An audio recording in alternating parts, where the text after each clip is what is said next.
오늘 이 아침 나눌 하나님의 말씀은 요한복음 18장 12절로 16절까지 말씀입니다. 요한복음 18장 12절에서 16절까지 말씀, 우리 말씀을 함께 읽습니다. 이에 군대와 천부장과 유대인의 아랫사람들이 예수를 잡아 결박하여 먼저 안나스에게로 끌고 가니, 안나스는 그 해의 대제사장인 가야바의 장인이라.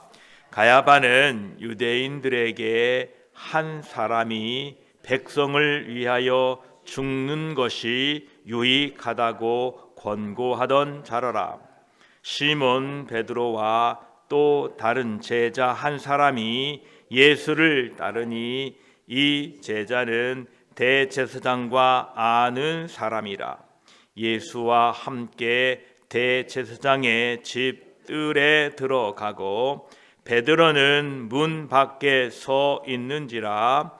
대제사장을 아는 그 다른 제자가 나가서 문 지키는 여자에게 말하여 베드로를 데리고 들어오니. 아멘. 기도드리겠습니다. 하나님, 이 아침에도 우리에게 생명 주시어서 하나님을 예배하게 하시니 감사합니다. 오늘 한 날도 하나님을 예배하는 일에 우리를 세워주시고, 예배를 통하여 하나님의 뜻을 알아가게 하시고, 예배 가운데에 하나님의 뜻을 분별할 수 있는 우리들이 되게 하셔서 이 세상을 믿음으로 넉넉히 이기도록 저희들을 도와주시옵소서. 오늘도 저희들에게 힘과 지혜와 능력을 부어주시어서 세상에 있으나 세상을 따르지 아니하고 우리 주 예수 그리스도를 따라가는 우리 모두들이 되게 하여 주시옵소서. 우리 구주 예수 그리스도의 이름으로 기도드립니다. 아멘. 18장 12절에 이에 군대와 천부장과 유대인의 아랫사람들이 예수를 잡아 결박하여 라고 말씀하십니다. 지금 예수님을 붙잡은 이 무리들은 분명히 구분되어 있는 다른 사람들입니다.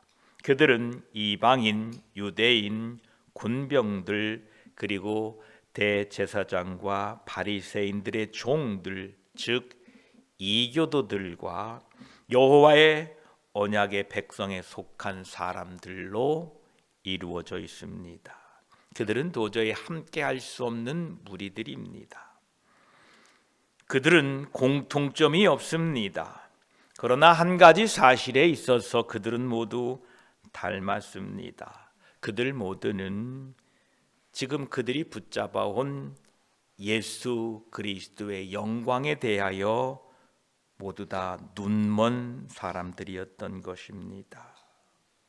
이 두 무리는 예수님께서 단 한마디의 말씀으로 그들을 모두 땅에 꿇어 엎드려지게 하는 능력을 목격한 사람들입니다. 또 예수님을 먼저 잡으려고 하는 말고의 귀를 베드로가 칼로 베어버렸는데 그 찢어진 귀를 고쳐주시는 예수님의 자비하심도 목격했습니다. 그러나 그들은 예수님의 능력과 예수님의 자비하심을 보고서도 하나님의 아들을 결박하여 잡아왔던 것입니다. 오늘 우리는 도처에서 예수 그리스도에 대한 불신과 마음의 완악함을 목격하고 경험하게 되더라도 여러분 이상하게 여기지 마십시오. 어떻게 믿는 사람들이 그렇게 할 수 있느냐라고 실망하지도 마십시오. 우리의 믿음은 세상 사람들을 바라보고 믿는 것도 아닙니다. 예수를 믿는다고 하면서, 교회를 다닌다고 하면서 그렇게 할 수 있느냐라는 사람을 보고 믿는 것은 더욱더 아닙니다. 당시에 그 주님의 능력과 그 자비하심을 보고서도 예수 그리스도를 믿지 않는 수많은 사람들이 있었듯이 오늘도 동일한 것입니다. 우리는 겸손하시고 사랑이 많으셔서 나를 위하여 속죄의 어린 양이 되셔서 사악하고 불의한 재판관 앞에서 신문을 받으시고 멸시와 조롱을 받으시며 십자가에 죽으신 예수 그리스도를 바라보고 믿는 것입니다. 이 주님을 바라보고 우리가 믿음 생활하시기를 축복합니다. 그 주님께서 우리에게 무엇라고 약속하셨느냐? 요한계시록 22장 12절에 보라, 내가 속히 오리니 내가 줄 상이 내게 있어 각 사람에게 그가 행한 대로 갚아 주리라 라고 말씀하셨습니다.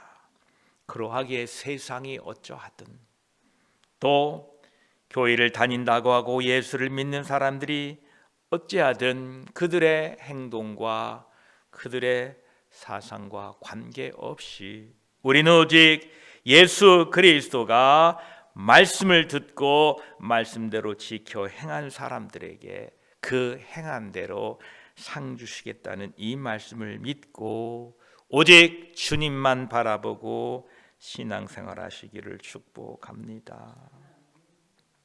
예수님을 붙잡아온 그 무리들은 이제 예수님을 끌고 먼저 안나스에게로 갑니다. 13절에 먼저 안나스에게로 끌고 가니 안나스는 그 해의 대제사장인 가야바의 장인이라 말씀합니다.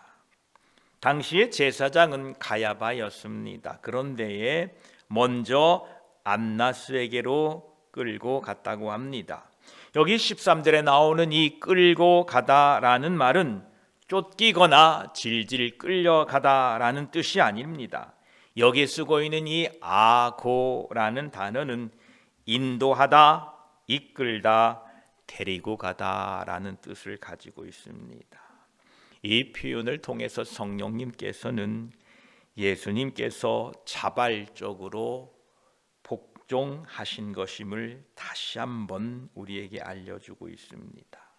지금 예수님을 그들이 묶어 놓았는데요, 구약시대의 삼손과 같이 삼손은 그 묶은 것을 불에 닿은 실처럼 쉽게 그 결박을 풀었다고 했는데, 예수님이 묶임당한 이 결박은 그것보다 더 훨씬 쉽게 풀을 수 있는 것이었습니다.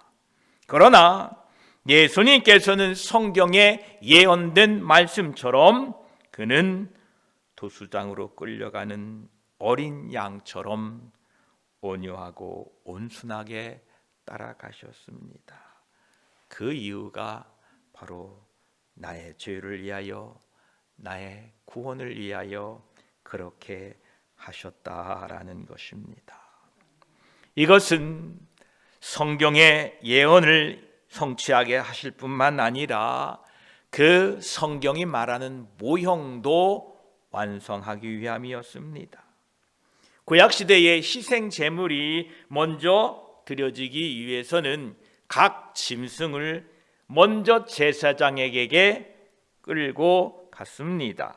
이와 마찬가지로 예수님이 먼저 안나스에게로 인도되었던 것입니다. 이 모든 예수님의 붙잡히심, 또 안나스에게로 끌려가심, 이 모든 것이 성경에 예언된, 성경에 그 약속된 하나님의 구원의 여정을, 구원의 완성을 성취해 나가고 있는 것입니다. 또한 예수님께서 지금 계셨던 그 동산에서 대제사장의 집으로 가는 길도 아주 중요한 의미를 가지고 있습니다. 이 겟세마네 동산은 예루살렘 동쪽에 있습니다. 기드론 시내를 건너 감람산 기슭에 이 동산이 있습니다. 여기에서 나와서 예루살렘 성을 들어가려면 반드시 지나가야 하는 문이 있는데 그 문이 양의 문이다라는 것입니다. 왜 양의 문이냐면 양이 그 문을 통과했기 때문에 양의 문이다 이렇게 부르고 있습니다. 구약 성경에서는 희생 제물이 될 짐승이 먼저 이 기드론 가까운 초장에서 풀을 뜯긴 후에 바로 이 양의 문을 통하여 희생의 제물이 되었던 것입니다. 이 모든 기록이 바로 예수 그리스도가 구약에 예언된 메시아다라는 것을 우리에게 말씀해 주고 있는 것입니다.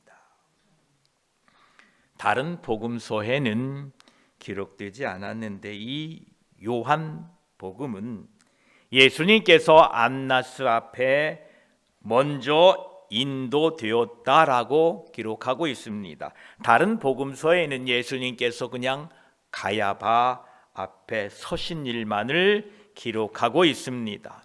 당시에는 4명의 살아있는 대제사장이 언급되고 있습니다. 사도행전 4장 6절에 보면 대제사장 안나스와 가야바와 요한과 알렉산더와 및 대제사장의 문중이 다 참여하여 라고 기록되고 있습니다. 이처럼 4명의 대제사장이 언급되고 있는데 가야바는 당시에 행정적으로 실제적인 공식적인 대제사장이었고 이 안나스는 종교적인 일에 있어서 가야바보다는 우위에 있던 사람이었기 때문에 예수님이 안나스에게 먼저 인도된 것입니다. 그래서 이제 예수님은 가야바 앞에 서게 됩니다. 14절에 보면 가야바는 유대인들에게 한 사람이 백성을 위하여 죽는 것이 유익하다고 권고하던 자러라 라고 이 가야바를 소개하고 있습니다. 가야바는 예수님을 죽이자고 제안한 그 첫 번째 인물입니다. 그는 로마 사람의 환심을 사려는 분명한 목적을 가지고 정치적인 이유를 내세워서 예수님을 죽이자고 했습니다. 한 사람이 백성을 위하여 죽는 것이 유익하다. 한 사람 정도 죽어서 정치적으로 또한 우리의 모든 사회적으로 유익이 된다면 죽여야 된다라고 주장했던 인물입니다. 신앙은 자신의 유익보다는 하나님의 유익을 위하여 우리는 신앙이 필요합니다. 신앙은 나의 영광보다는 하나님의 영광을 먼저 구하는 것입니다. 이러한 믿음의 사람들이 되시기를 축복합니다. 가야바는 대제사장이었음에도 불구하고 하나님의 영광보다는 자신의 영광을, 하나님의 유익보다는 자신의 유익을 먼저 구했던 사람입니다. 우리 모두는 이 가야바의 결정을 통해서 그가 자신의 유익을 구하는 어리석음을 범했던 참으로 불쌍한 대제사장이었다는 것을 기억하고 우리 모두는 하나님의 영광, 하나님의 유익을 먼저 구하는 지혜로운 그리스도인들이 되시기를 축복합니다. 15절에 보면 이제 시몬 베드로와 또 다른 제자 한 사람이 예수를 따르니 이 제자는 대제사장과 아는 사람이라 예수와 함께 대제사장의 집들에 들어가고 라고 말씀합니다. 25절에는 시몬 베드로와 또 다른 한 제자가 소개되고 있습니다. 여기에 또 다른 제자 한 사람의 이름은 나와 있지 않습니다. 어떤 주석가들은 요한이라고 하는데, 요한은 자기 자신을 표현할 때 사랑하시는 제자라고 표현합니다. 그리고 이 다른 한 사람은 대제사장과 잘 아는 사이라라고 표현한 것으로 보아 요한이 아니라 마태일 가능성이 높습니다. 그래서 베드로와 또 다른 이 제자 마태는 멀찍이 예수 그리스도를 따랐다라고 말하고 있습니다. 지금 베드로는 예수님을 자신의 육신의 힘을 가지고 예수 그리스도를 따라감이 분명합니다. 예수님은 그에게 믿음을 요구하셨으나 베드로는 믿음 대신에 자신의 힘, 자신의 욕심대로 내가 이 육신의 힘으로 예수를 따를 수 있다라고 지금 그는 예수 그리스도를 따라가고 있는 것입니다. 우리의 육신의 힘으로는 결코 예수 그리스도를 따를 수가 없습니다. 성령의 도우심만이 예수 그리스도를 따를 수 있습니다. 그러하기에 주여 나를 도와주셔서 믿음으로 주님을 따르게 해주십시오 라고 날마다 간구하셔야 됩니다. 이 육신의 이 힘, 자신의 그 육체적인 열망도 베드로는 참으로 대단했던 것 같습니다. 왜냐하면 예수님을 사랑하였기 때문에 베드로가 그분에게 무슨 일이 일어날까 몹시 궁금해하면서도 그의 제자됨을 드러내며 그의 곁에 가까이 갈 만큼 담대하지도 않았던 이 베드로, 우리는 이 불행한 베드로가 그때 매우 뒤섞인 감정 가운데에 참으로 깊은 고민과 절망과 안타까움이 뒤섞인 채로 예수 그리스도를 따르고 있는 모습을 보게 됩니다.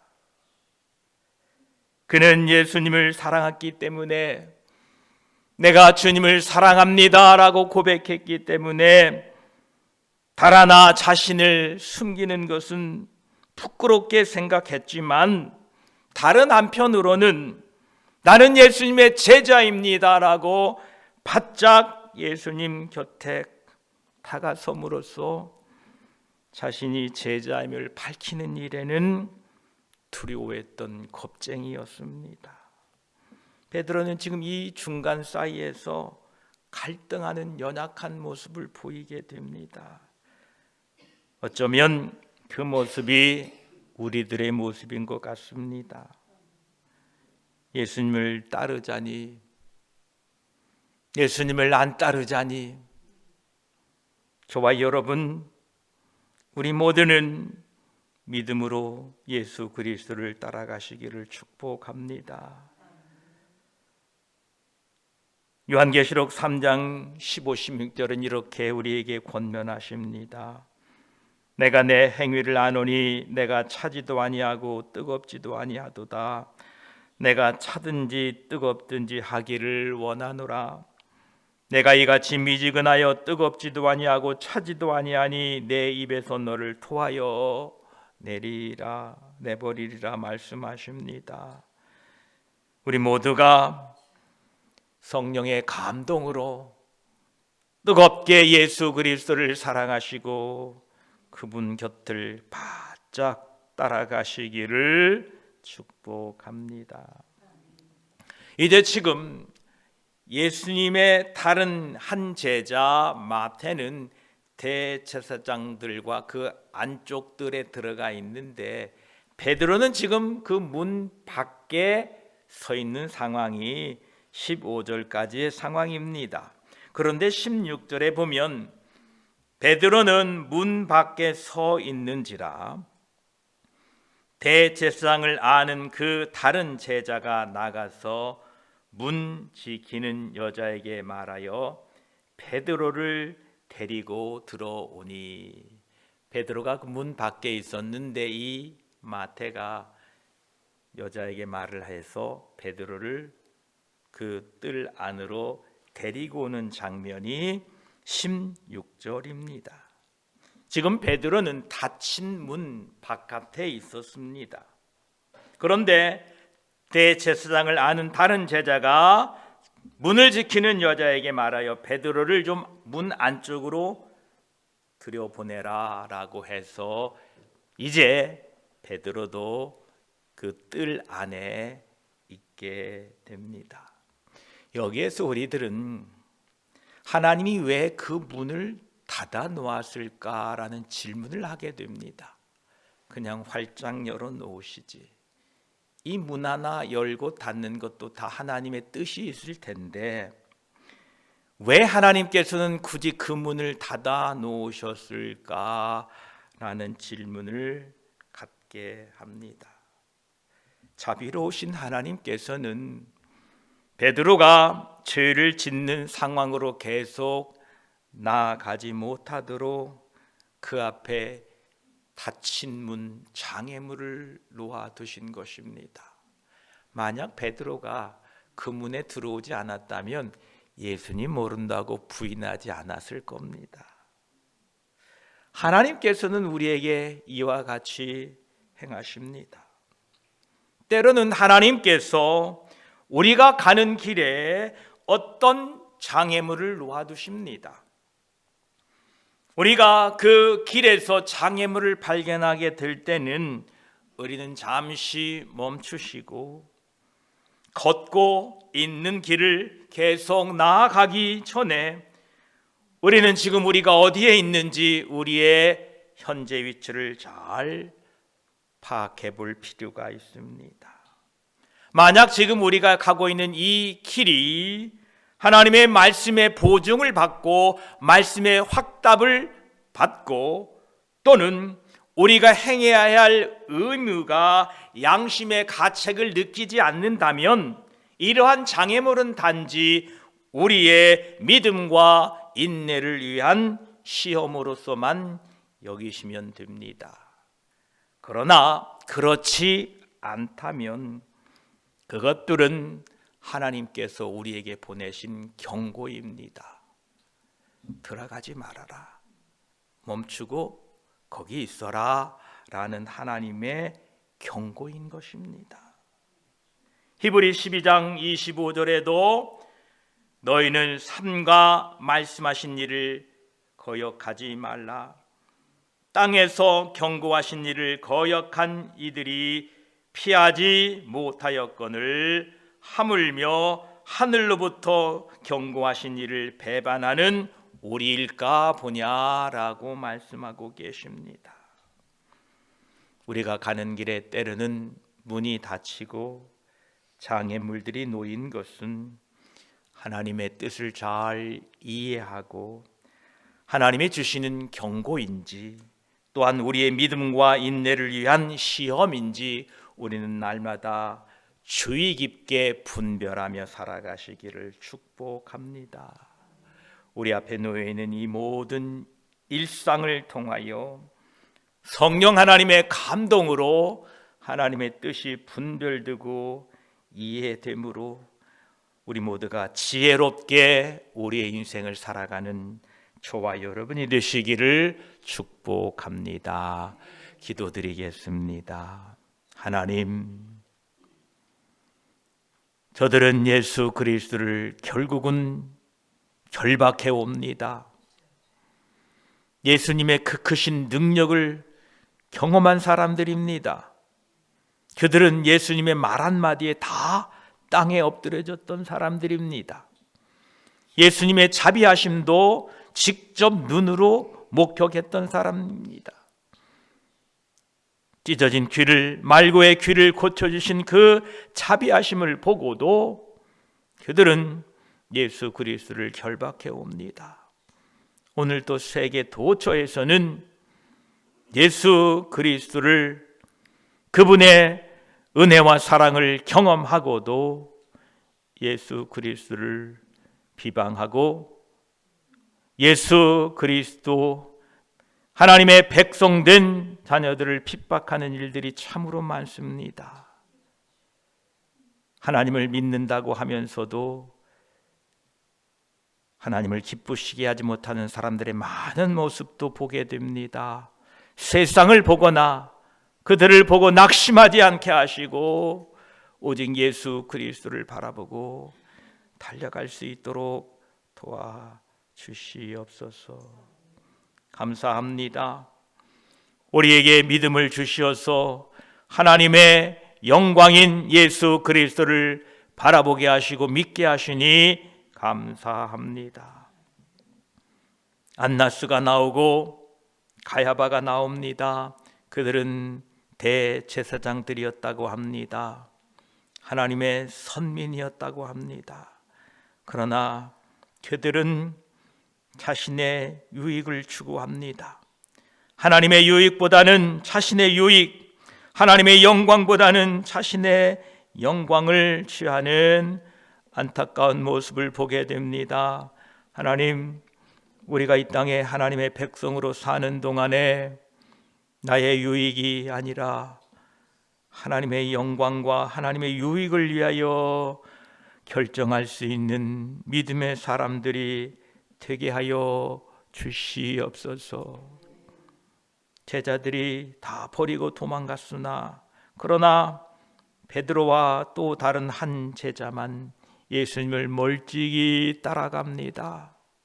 안 따르자니 수제자로서 주님을 사랑한다고 고백한 사람으로서 참으로 안 따라가자니, 그렇고 따라가자니 목숨이 위험할 것 같은 이 어정쩡한 베드로의 예수님을 따르는 모습이 베드로의 그 육신의 힘으로 쫓아갔기 때문인 줄 우리는 압니다.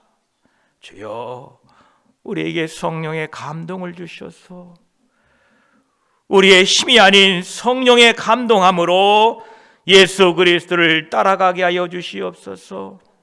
하나님의 감동을 받은 베드로는 죽기까지 예수님을 따랐던 모습을 보게 됩니다. 우리 모두에게 성령의 충만을 주셔서 예수 그리스도를 바짝 따라가고 그분을 날마다 시인하며 살도록 우리에게 성령의 충만을 허락하여 주시옵소서. 베드로 앞에 큰 문이 닫혔습니다. 주님, 그 문이 닫혀진 이유는 자비하신 하나님께서 베드로가 죄를 짓는 것을 그 상황으로 나아가지 못하도록 막아 놓으신 장애물이었습니다. 때론 우리의 가는 길에 장애물들을 만납니다. 그것이 우리의 믿음과 인내를 위한 것인지 아니면 하나님이 보내신 경고인지를 날마다 무릎 꿇어 깨닫게 하시고 이 땅에 사는 동안에 지혜롭게 하나님의 뜻을 분별할 수 있는 우리 모두가 되게 하셔서 우리를 통하여 하나님의 영광, 하나님의 유익이 되도록 저희들을 사용하여 주시고 우리 교회를 사용하여 주시옵소서. 오늘도 기도하는 가운데에 하나님의 분명한 뜻과 하나님의 계획을 우리에게 알려주시어서 그 뜻 앞에 순종하고 그 뜻을 함께 이루어가는 하루 되게 하여 주시옵소서. 감사드리며 우리의 구원자 되시는 예수 그리스도의 이름으로 기도드립니다. 아멘.